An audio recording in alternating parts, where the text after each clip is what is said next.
हरिवंश पुराण एकादश सर्ग। अथान्ता सम्यक दर्शन समोषण से आकर भरत ने पुत्र जन्म का उत्सव किया, चक्ररत्न की पूजा की और उसके बाद 6 खंडों को जीतने की इच्छा से प्रस्थान किया। उस समय चतुरंग सेना उसके साथ थी। वे राजाओं के समूह से युक्त थे और नाना दिशाओं से आए हुए अपार जन समूहों को आगे आगे चलने वाले चक्ररथ सहित थे। वे गंगा नदी के किनारे किनारे चलकर गंगा सागर तक पहुँचे। वहाँ गंगा द्वार पर उन्होंने मन वचन काय की क्रिया को प्रशस्त कर 3 दिन का उपवास किया, जिसमें 2 घोड़े जुते हुए थे। ऐसे वेगशाली रथ पर सवार होकर उन्होंने द्वार खोला और समुद्र के में घुटने पर्यंत प्रवेश किया। उस समय लंबी लंबी भुजाओं के धारक भरत अपने हाथ में वज्रकांड नामक धनुष लिए हुए थे तथा वैशाख आसन से खड़े थे। वे दृष्टि को स्थिर करने, कड़ी मुट्ठी बांधने और दोणी पर बाण स्थापित करने में अत्यंत निपुण थे।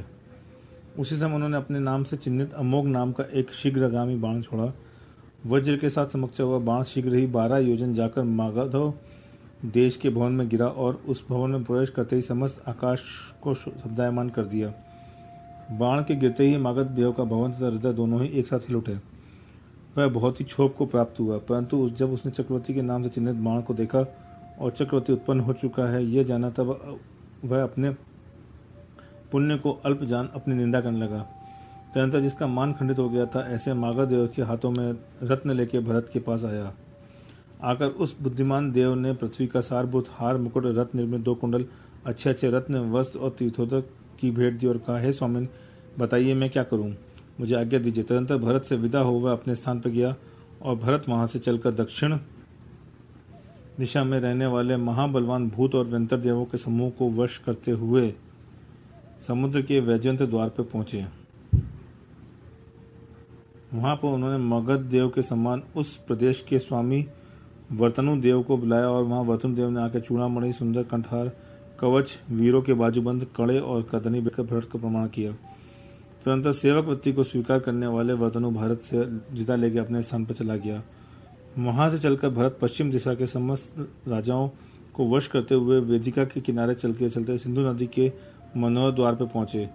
वहां इंद्र के समान पराक्रम को धारण करने वाले चक्रवर्ती भरत ने गंगाधर के समान वहां के अधिपति प्रभास देव को नभीभूत कर अपने वश किया तथा उसने संतानक वृक्षों की उत्पम माला, मोतियों की जाली, मुकुट, रत्नों से चित्र विचित्र कणिसूत्र प्राप्त किया।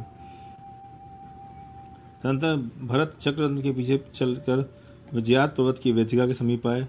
वहां उन्होंने उपवास कर पर्वत के अधिष्ठाता विजयात कुमार देव का स्मरण किया। वह देव अवधि ज्ञान से भरत को जानकर वहां जाया। उसने भरत का प्रमाण का बड़े बड़े रिद्धियों से उसका अभिषेक किया था। झारी, कलश, जल, उत्तम सिंहासन, छत्र और 2 चमर भेंट कर कहा, मैं आपका हूँ, आपका सेवक हूँ। इस प्रकार निवेदन करके वह चला गया। राजा भरत वहां चक्ररत्न की पूजा कर तमिस्र गुहा के द्वार पर आए। वहीं घबराया हुआ कृतमाल नाम का देव उनके पास आया और तिलक आदि 14 दिव्य आभूषण देकर प्रमाण कर मैं आपका हूँ यह कहकर चला गया।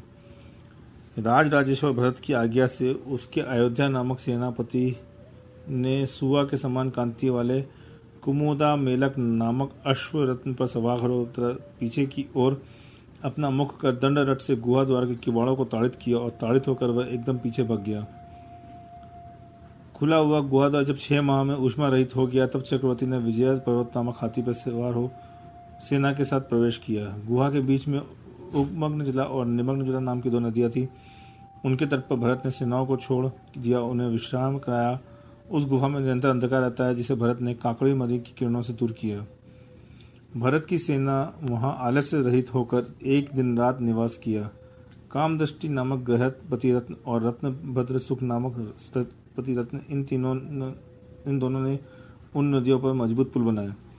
सेना उन पुलों के द्वारा शीघ्र नदियों को पार कर आगे बढ़ गई और पहले की तरह उत्तर द्वार को खोलकर उत्तर भारत में जा पहुंची। उत्तर भारत के हजारों म्लेच्छ राजा चक्रवर्ती की अपूर्व सेना को देखकर क्षुभित हो गए और शीघ्र ही सामने आकर अनायास युद्ध करने लगे। तदनंतर क्रोध से भरे अयोध्या सेनापति ने युद्ध में म्लेच्छ राजाओं के साथ युद्ध करा तथा उन्हें शीघ्र ही खदेड़ कर अपने अयोध्या नामक सार्थक किया। सेनापति से भयभीत हुए म्लेच्छ अपने कुल देवता धर्म शैया पर शयन करने वाले एक भयंकर मेघ कुमार नाग कुमारों की शरण गए। जिसे मेघमुख देव आकाश को व्याप्त कर युद्ध के लिए आ डटे, परंतु जय कुमार ने उनके साथ युद्ध कर उन्हें परास्त कर दिया और स्वयं मेघस्वर यह नाम प्राप्त किया। कुछ देर बाद मेघमुख देव भयंकर मेघों से आकाश को व्याप्त कर मुट्ठी बराबर मोटी मोटी धाराओं से सेना के मस्तक पर जल वर्षा करने लगे, तथा जिसमें बिजली के साथ वज्र की भयंकर गर्जना होती है। ऐसे जल वर्षा देखकर चक्रवर्ती ने सेना के नीचे चर्मरथ और ऊपर छत्ररथ फैला दिया। 12 योजन पर्यंत फैली एवं जल के भीतर तैरती हुई वह सेना अंडा के समान जान पड़ती थी। वह सेना 7 दिन तक इसी तरह भयभीत रही। तब नदियों के स्वामी चक्रवर्ती ने कुपित होकर गणपत देवों की आज्ञा दी और उन्होंने उन मेघमुख देवों को परास्त कर खदेड़ दिया। तत्पश्चात जिन्होंने वृष्टि का संकोच कर लिया था, ऐसे मेघमुख देवों की प्रेरणा पाकर वे मलेच्छ राजा उत्तमोत्तम कन्याएं लेकर चक्रवर्ती की शरण में आए। चक्रवर्ती ने उन भयभीत तथा आज्ञा पाने की इच्छा करने हेतु मलेच्छ राजाओं को अभयदान दिया और उसके बाद श्रम से रहित हो सिंधु नदी की वेदिका के किनारे किनारे गमन करने लगा। बीच में सिंधु कूट पर निवास करने वाली सिंधु देवी ने भरत का अभिषेक कर उन्हें पादपीठ से शोभित किया और 2 उत्तम आसन भेंट किए। चक्रवर्ती सेना को हिमवान पर्वत की तराई में ठहराकर तथा स्वयं 3 दिन के उपवास का नियम लेकर दर्भशैया पर आरूढ़ हुए। तदनंतर जिन्होंने तीर्थ जल से स्नान किया था, उत्तम वेशभूषा धारण की थी और जो घोड़ों के रथ पर सवार थे, जिनके आगे आगे चक्ररथ चला था और रण में अत्यंत कुशल थे, ऐसे भरत जहाँ हिमवान पर्वत का हिमवत नाम का छोटा कूट था, वहाँ आए और बाण हाथ में लेकर वैशाख आसन से खड़े होकर बोले कि ये इस देश में रहने वाले नाग कुमार सुपर्ण कुमार देव लोग, तुम लोग शीघ्र ही मेरी आज्ञा सुनो। यह कहकर उन्होंने धनुष खींचा और बाण छोड़ा। वज्र के समान शब्द करता हुआ 12 योजन तक दूर गिरा तथा हिमवत कूट पर रहने वाले देव उसे देख के भरत के पास आया। उन्होंने दिव्य औषधियों की माला तथा दिव्य हरिचंदन देकर भरत की पूजा की। तदनंतर आज्ञा की इच्छा करता हुआ वह भरत से विदा ले अपने स्थान पर चला गया। चक्रवर्ती वहां से चलकर वृषभाचल पर्वत की आए और उन्होंने काकड़ नाम के रत्न से साफ साफ अपना यह नाम लिखा कि मैं भगवान ऋषभ देव का पुत्र चक्रवर्ती हूँ। नाम लिखकर तथा बाँच कर वे विजयात पर्वत की वेदिका के समीप आए।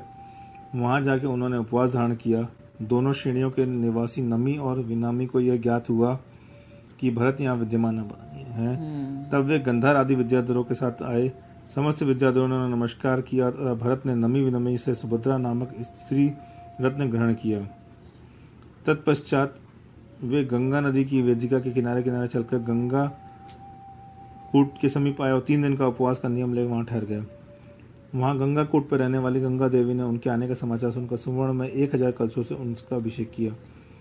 अभिषेक के बाद उसने पाद पीठ से युक्त 2 रत्नों के सिंहासन भेंट किए। यहाँ विजयात पर्वत का स्वामी विजयात कुमार देव चक्रवर्ती की आज्ञा में खड़ा रहा। तदनंतर वहां से चलकर 18,000 म्लेच्छ राजाओं को वश करते हुए उनसे उत्तमोत्तम रत्नों की भेंट स्वीकार करते हुए भरत विजयात की दूसरी गुफा खंड का प्रपात के समीप पहुँचे। वहाँ से 3 दिन का उपवास का नियम लेकर ठहर गए। वहाँ नाट्य माल नामदेव ने उनके नाना प्रकार के आभूषण और बिजली के समान चमकते हुए 2 कुंडल भेंट किए। जिस प्रकार पहले अयोध्या सेनापति ने दंड रत्न के द्वारा सिंधु नदी की गुफा का द्वार खोला था, उसी प्रकार यहाँ भी उसने दंड रत्न से गंगा नदी की गुफा का द्वार खोला और भरत उस द्वार में प्रवेश कर सेना सहित बाहर निकल आए।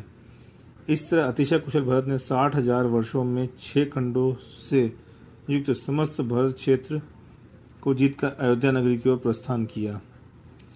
अतंतर समीप आने पर जब सुदर्शन चक्र ने अयोध्या प्रवेश नहीं किया, तब भरत ने संदेह युक्त होकर बुद्धिसागर पुरोहित से पूछा, क्या समस्त भरत क्षेत्र को वश करने पर भी यह दिव्य चक्र अयोध्या में प्रवेश क्यों नहीं कर रहा है? अब तो हमारे युद्ध की योग्य कोई नहीं है। पुरोहित ने कहा कि आपके जो महाबलवान भाई हैं वे आपकी आज्ञा नहीं सुनते। यह सुनकर भरत ने शीघ्र ही उनके पास साम दाम आदि नीति के साथ दूत भेजे। तदनंतर इस निमित्त से जिन्हें बोधि को प्राप्ति होती है, ऐसे भरत के अभिमानी भाइयों ने त्याग को ही महोत्सव मानकर अपने अपने राज्य छोड़ दिए। जो संसार से भयभीत थे, जिनकी मान रूपी शल छूट चुकी थी और जो अंतरंग में मोक्ष की इच्छा रखना करते थे, ऐसे भरत कुमार के समस्त भाइयों ने भगवान ऋषभ देव के समीप जाकर दीक्षा धारण कर ली। उन सुकुमार एवं भव्य शिरोमणि कुमारों ने जो देश छोड़े थे, विद्वानों ने उनके नाम इस प्रकार जानना चाहिए: कुरुंगाजल, पांचाल, सूरसेन, पचहत्तर, तुलिंग, काशी, कौशल्य, मद्रकार, वथार्थक, सौल्व, आवृत, त्रिगर्त, कुशाग्र, मत्स्य, कुड़ियान, कौशल और मोक ये मध्य प्रदेश थे। वालिक, आयत्र, काम्बोज, यवन, आभीर, मद्रक, क्वाथोय, शूर, वाटवान, कैकय, गांधार, सिंधु, सौवीर, भारद्वाज, दशेरुक, प्रस्थल और तीर्थकर्ण ये देश उत्तर की ओर स्थित थे। खंडक, अंगारक, पौंड, मल्ल, प्रवक, मस्तक, प्राशोतिश, वंग, मगध, मानवर्तिक, मलक और भार्गव ये देश पूर्व दिशा में स्थित थे। बाणमुख, वैदर्भ, माणव, सक्कापिर, मूलक, अश्मक, दांडिक, कलिंग, आसिक, कुंतल, नवराष्ट्र, महिमश, पुरुष और भोवदन ये दक्षिण दिशा के देश थे। माल्य, कल्ली, वनोपांत, दुर्ग, सुपार, करबुक, काक्षी, नासारिक, अर्गत, सारस्वत, तापस, महिम, भरिकच्छ, सौराष्ट्र और ये सब देश पश्चिम दिशा में स्थित थे। दशार्णक, किष्कंद, त्रिपुर, आवर्त, नैवत, नेपाल, उत्तम वर्ण, वैदिक, अनंत, कौशल, पत्तन और विनिहात्र ये देश विंध्याचल के ऊपर स्थित थे। भद्र, वत्स, विदेह, कुश, भंग, सैतव और वज्र खंडिक ये देश मध्य प्रदेश के आश्रित थे।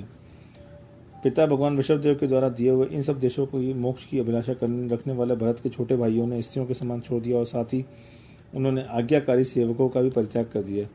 अतंतर कुमार बाहुबली ने भरत की प्रति अपनी प्रतिकूलता प्रकट की। उन्होंने अपने सुदर्शन चक्र को अलाक चक्र के समान तुच्छ समझा और मैं आपके अधीन नहीं हूँ यह कहकर दूर भेज दिया और शीघ्र ही अक्षौणी सेना लेकर युद्ध के लिए पोधनपुर से निकल पड़े। इधर सेना रूपी सागरों से दिशाओं को व्याप्त करते हुए चक्रवर्ती भरत भी आ पहुंचे, जिन्हें वितता नदी के पश्चिम दिग्भाग में दोनों सेनाओं की मुठभेड़ हुई। तदनंतर दोनों राजाओं के मंत्रियों ने परस्पर सलाह कर कहा कि देशवासियों का क्षय न हो, इसलिए दोनों ही राजाओं में धर्म युद्ध हो। भरत और बाहुबली ने मंत्रियों की यह बात मानकर सर्वप्रथम दृष्टि युद्ध शुरू किया और आकाश में खड़े हुए देव और विद्याधरों ने दोनों का चिरकाल तक टिमकार रहित नेत्रों से युक्त देखा। अतः दोनों भाई चिरकाल तक टिमकार रहित नेत्रों से खड़े रहे और कोई किसी से हारा नहीं, परंतु अंत में छोटे भाई ने बड़े भाई को हरा दिया, क्योंकि बड़े भाई 500 धनुष ऊंचे थे, इसलिए उनकी दृष्टि ऊपर की ओर थी और छोटे भाई उनसे 25 धनुष ऊंचे थे, इसलिए उनकी दृष्टि नीचे की ओर थी। दृष्टि युद्ध के बाद दोनों भाइयों का तालाब में भयंकर जल युद्ध हुआ। उस समय दोनों ही भाई एक दूसरे को अपनी भुजाओं से लहरें उछाल उछाल कर दुस्सह आघात कर रहे थे, परंतु इस युद्ध में बड़े भाई भरत हार गए। तदनंतर दोनों का रंगभूमि में चिरकाल तक मल्लयुद्ध हुआ। उस मल्लयुद्ध में तालों की फटाटोप से युक्त तथा नाना प्रकार की पैतरा बदलने से चतुराई से पूर्ण था। उस समय युद्ध करते हुए दोनों पदों के पदाघात से जिसका हृदय फट रहा था, ऐसी पृथ्वी रूपी स्त्री मानो भय से चिल्ला रही थी। अंत में दयावान बाहुबली अपने बोझे रत्न से भरत को पकड़कर ऊपर की ओर उठाकर इस प्रकार खड़ा होगा मानो कोई देव रत्नों के पर्वत को लेकर उठा खड़ा हो। देखने वाले देवों ने समूह ने विद्याधर और भोगी भूमि मनुष्य उस समय जोर शब्द किया कि अहो वीरम आश्चर्यकारी शक्ति है, अहो धैर्यम आश्चर्यकारी धैर्य है, साधु साधु ठीक है आदि। तंत्र अच्छी तरह जीत कर जब बाहुबली ने भरत को छोड़ा, तब उन्होंने क्रोध के कारण अब मृत्यु करने वाला सुदर्शन चक्र का स्मरण किया और स्मरण करते ही 1000 अक्षरों का धारण करने वाला सुदर्शन चक्र उनके हाथ में आकर खड़ा हो गया। ये 1000 यक्ष जिसकी रक्षा कर रहे थे, जो सूर्य के समान दैदीप्यमान प्रभा का धारक था, ऐसे सुदर्शन चक्र को उन्होंने ऊपर की ओर उठाकर भाई को मारने के लिए छोड़ा, परंतु वह देवाधिष्ठित चत्र चरमोत्तम शरीर के धारक बाहुबली को मारने में असमर्थ रहा, इसलिए उनकी 3 प्रदक्षिणाएं देकर वापस आ गया। तदनंतर बाहुबली बड़े भाई को निर्दय देख हाथों से कान ढककर लक्ष्मी की इस प्रकार निंदा करने लगा। जिस प्रकार कीचड़ स्वच्छ अनुकूल और मिले हुए जल को विपरीत मलिन करता है, इसी प्रकार ये लक्ष्मी स्वच्छ अनुकूल और मिले हुए मनुष्य को चित्त को विपरीत करता है, अतः इसे धिक्कार हो। जिस प्रकार यंत्र मूर्ति मधुर एवं चिक्कण स्वभाव वाले तिलहनों के दीर्घकालीन स्नेह तेल को हर लेती है तथा अत्यंत स्थिर होती है, इस प्रकार ये लक्ष्मी मधुर स्नेहपूर्ण स्वभाव वाले मनुष्य को चिरकालिक स्नेह प्रिय को नष्ट करती है एवं अत्यंत अस्थिर है, अतः इसे धिक्कार हो। जिस प्रकार दृष्टि विश्व शर्म की दृष्टि नरेंद्र विश्व वैद्यों के लिए भी स्वयं अत्यंत दुख को देखने योग्य तथा भय उत्पन्न करने वाली होती है, उसी प्रकार ये लक्ष्मी भी नरेंद्र राजाओं के लिए सब ओर से अत्यंत दुप्रेक्षित दुख से देखने योग्य तथा भय उत्पन्न करने वाली है, इसलिए धिक्कार हो।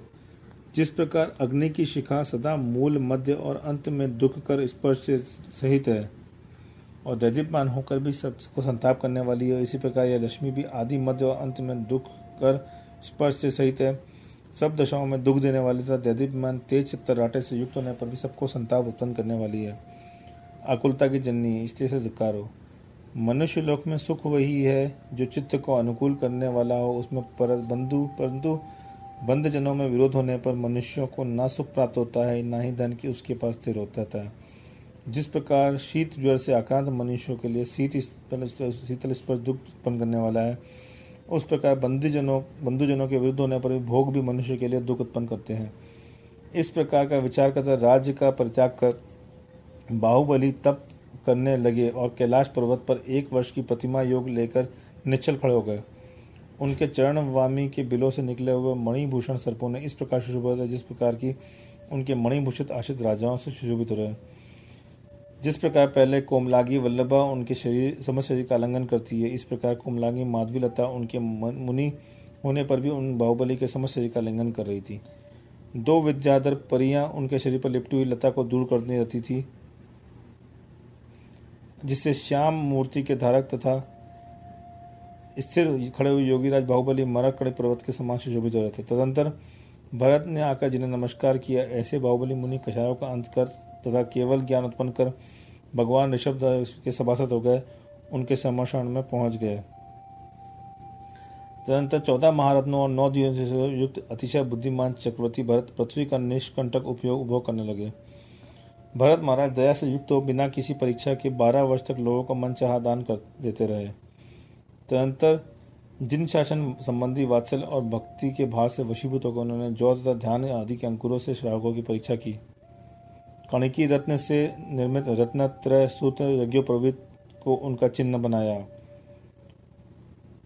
और आदर सत्कार कर कृतयुग में उन्हें भक्तिपूर्वक दान दिया। आगे चलकर भरत के द्वारा आदर को प्राप्त हुए वे व्रती ब्राह्मण कहे जाने लगे। इस प्रकार पहले कहे हुए 3 वर्णों के साथ मिलकर ब्राह्मण, क्षत्रिय, वैश्य और शूद्र ये 4 वर्ण हो गए। चक्र, छत्र, खड्ग, दंड, काकड़ी, मणि, चर्म, सेनापति, गृहपति, हस्ती, अश्व, पुरोहित, स्थपति और स्त्री चक्रवर्ती के 14 रत्न थे। इनमें प्रत्येक की 1000 देव रक्षा करते थे तथा वे अत्यधिक सुशोभित थे। काल, महाकाल, पांडुक, माणव, नैसर्प, सर्वरत्न, शंख, पद्म और पिंगल ये पुण्यशाली चक्रवर्ती की 9 निधियां थीं। ये सभी निधियां अविनाशी थी, निधिपाल नामक देवों के द्वारा सुरक्षित थी और निरंतर लोगों के उपकार में आती थी। ये गाड़ी के आकार की थी तथा 4-4 भोरों तथा 8-8 पहियों से सहित थी। 9 योजन चौड़ी, 12 योजन लंबी, 8 योजन गहरी और वक्षार गिरी के समान विशाल कुची से सहित थी। प्रत्येक की 1000 यक्ष निरंतर देखरेख करते थे।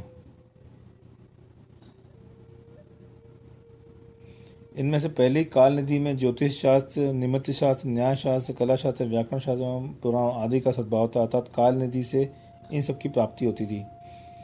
दूसरी महाकाल निधि में विद्वानों के द्वारा निर्णय करने योग्य पंचलोह आदि नाना प्रकार के लोहों का सद्भाव था, अर्थात उनमें से इनकी प्राप्ति होती थी। तीसरी पांडुक निधि में शाली, ब्रह्म आदि जो समस्त प्रकार की धान एवं कड़ुए, चिपरे आदि पदार्थों का सद्भाव था। चौथी माणवक निधि कवच, ढाल, तलवार, बाण, शक्ति, धनुष, चक्र आदि नाना प्रकार के दिव्य शस्त्रों से परिपूर्ण थी। पांचवी सर्प निधि सैया, आसन आदि नाना प्रकार की वस्तु तथा घर में उपयोग आने वाले नाना प्रकार के भोजनों की प्राप्ति की पात्र थी। छठी सर्वरत्न निधि इंद्र नीलमणि, महानीलमणि, वज्रमणि आदि बड़ी बड़ी शिखा के धारक उत्तम रत्नों से परिपूर्ण थी। सातवीं शंख निधि भेरी, शंख, नगाड़े, वीणा, झल्लरी और मदंग आदि आघात से तथा फूल बजाने योग्य नाना प्रकार के बाजों से पूर्ण थी। आठवीं पद्मनिधि पाटांबर, चेन, महानेत्र, दुकूल, उत्तम कमल नाना प्रकार के रंग बिरंग वस्तुओं से परिपूर्ण थी। नौवीं पिंगल निधि कड़े तथा कणिसूत्र आदि स्त्री पुरुषों के आभूषण तथा हाथी घोड़ा आदि के अलंकारों से परिपूर्ण थी। ये 9 निधियां कामवृष्टि नामक गृहपति के अधीन थी तथा सदा चक्रवर्ती के समस्त मनोरथों को पूर्ण करती थी। चक्रवर्ती के एक से बढ़कर एक 360 रसोइया थे जो प्रतिदिन कल्याणकारी शीतों से युक्त आहार बनाते थे। 1000 चावलों का एक कंबल होता है, ऐसे 32 कबल प्रमाण चक्रवर्ती का आहार था। सुभद्रा का आहार 1 कबल था और 1 कबल अन्य समस्त लोगों की तृप्ति के लिए पर्याप्त था। और एक कबल चक्रवर्ती के 99,000 चित्रकार थे, 32,000 मुकुटबद्ध राजा थे, उतने ही देश थे। देवांगनाओं को जीतने वाली 96,000 स्त्रियां थी, 1 करोड़ हल थे, 3 करोड़ कामधेनु गाय थी, वायु के समान वेगशाली 18 करोड़ घोड़े थे, मत एवं धीरे धीरे गमन करने वाले 84 लाख हाथी और उतने ही उत्तम रथ थे। अर्क, कीर्ति और विगदर्शन को आदि को लेकर 500 चरम शरीर तथा आज्ञाकारी पुत्र थे। ये भाजन, भोज, शैया, सेना, वाहन, आसन, निधि, रत्न, नगर और नाट्य, ये 10 प्रकार के भोग थे। सेवा में निपुण, प्रमाद रहित तथा परम हितकारी 16,000 गर्भद देव उनकी सेवा करते थे। यद्यपि राजाधिराज चक्रवर्ती इस प्रकार के विभव से सहित तथा उनकी बुद्धि शास्त्रों का अर्थ की और दुर्गति रूप ग्रह का सदा निग्रह करते थे, भुजाओं से शत्रुओं का मथन करने वाले चक्रवर्ती ने यद्यपि 32,000 राजाओं को बिखेर कर उनका अभिमान नष्ट किया, तथापि स्वयं अभिमान से रहित थे।